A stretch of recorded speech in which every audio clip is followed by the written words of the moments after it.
ওং তৎসৎ। শিব সংহিতায় বলা হয়েছে ক্রিয়াবান ব্যক্তিরই সিদ্ধি লাভ হয়, ক্রিয়াহীনের সিদ্ধির সম্ভব নয় কোথাও। অতএব যোগী প্রবরগণ ক্রিয়ানুষ্ঠান করবেন।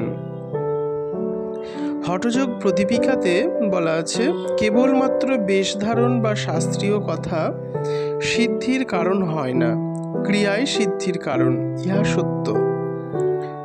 মুন্ডুমালা তন্ত্রে বলা আছে সাধকের সর্বদা ক্রিয়ায় তৎপর হওয়া উচিত, কারণ সাধকগণ ক্রিয়ার দ্বারা সিদ্ধি লাভ করে থাকেন। অতএব ক্রিয়া পরিত্যাগ করা উচিত নয়। শাস্ত্রে আরো বলা হয়েছে শাস্ত্র অধ্যয়ন করেও লোক মূর্খ থাকে, কিন্তু যিনি ক্রিয়াবান তিনি বিদ্বান। ঔষধ সুনির্দিষ্ট হলেও সেই ঔষধের নাম করতে থাকলে রোগ নাশ হয় না, ঔষধ সেবন করতে হয়।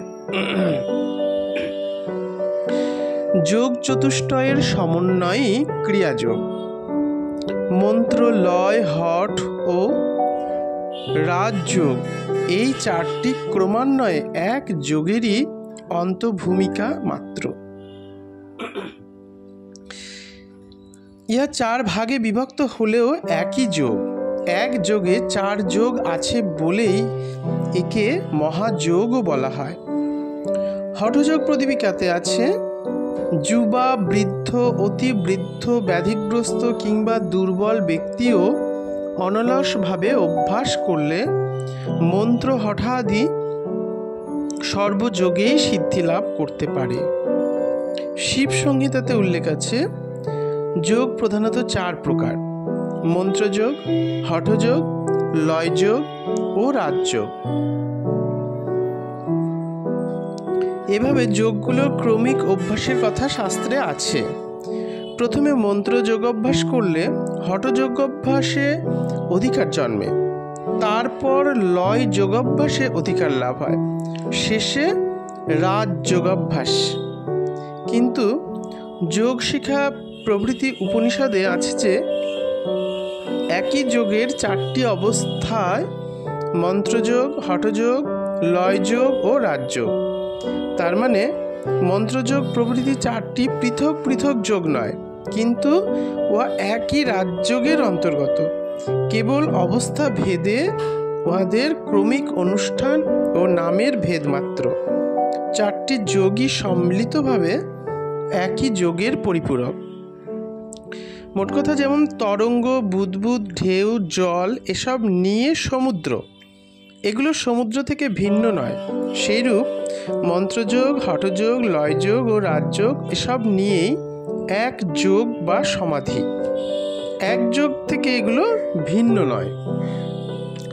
পাতঞ্জল দর্শনে যম, নিয়ম, আসন, প্রাণায়াম, প্রত্যাহার, ধারণা, ধ্যান ও সমাধি এই আটটিকে যোগের অঙ্গ বা অষ্টাঙ্গ যোগ বলা হয়েছে।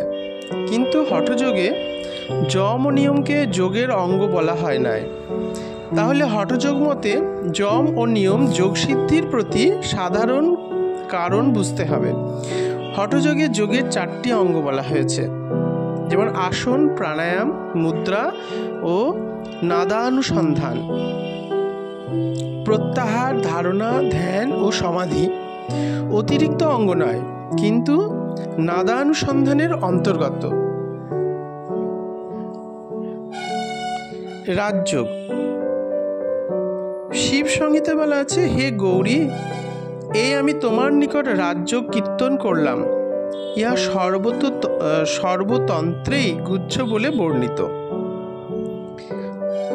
হঠযোগের যত সকল উপায় এবং লয়যোগের যত উপায় সে সবই রাজযোগের সিদ্ধির জন্য বলা হয়েছে।